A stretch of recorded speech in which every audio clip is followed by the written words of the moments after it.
Okay, welcome to Q&A number 11, and it's definitely rainy season. I've got my rubber boots on and we've got beautiful sunshine and rainstorms coming through every now and again, so it's definitely the rainbow region. Probably see a rainbow or two today. It's famous for rainbows here. Our first question is the classic question of permaculture, probably the number one asked question we think: mosquitoes. Being a potential concern nearly everywhere, how small a puddle or wet spot is too small to put a fish in to control the mosquito population? Obviously, in larger water holding systems, many fish can be added. But what about places where that pond or water flow is only seasonal? Well, you just got to work it out what will keep a fish alive. If it's only seasonal, you will find that ducks coming into that seasonal water will often have fish eggs on their feet and naturally introduce seasonal fish who will obviously dry out. But if you're on a property and you have some bodies of water that are permanent like this one, and you stock it with fish, there are little fish everywhere through here. I can see them as I'm talking to you, and it really would take me only a quick swipe like that and I'd have a few fish in the net, and I do. Right, so I've got some little fish here. I can quickly add to another body of water. Oh, lost that one. It's just an aquarium net.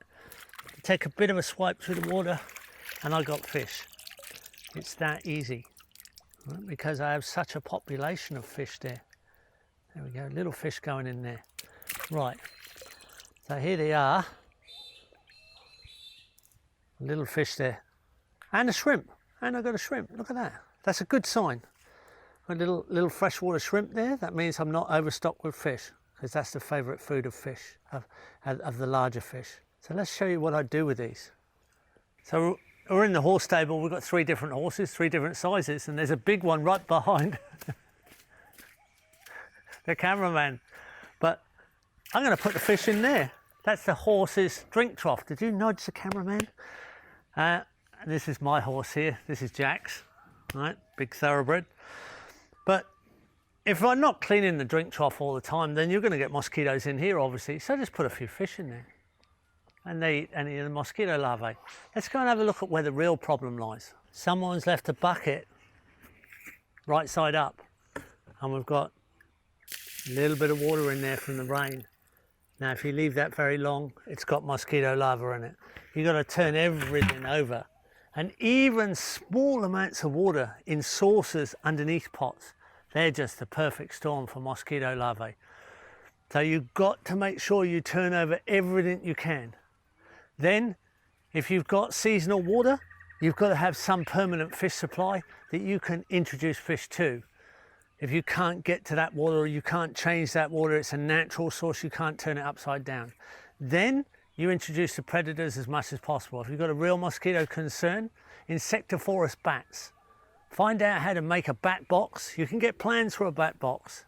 Actually, our capital city in Queensland, Brisbane, used to give out free plans for bat boxes, because these little insectivorous bats, there's a particular bat box design, a little baffle they get inside of, and they hang upside down in there in the daytime. They come out at night, eat 800 mosquitoes a night each.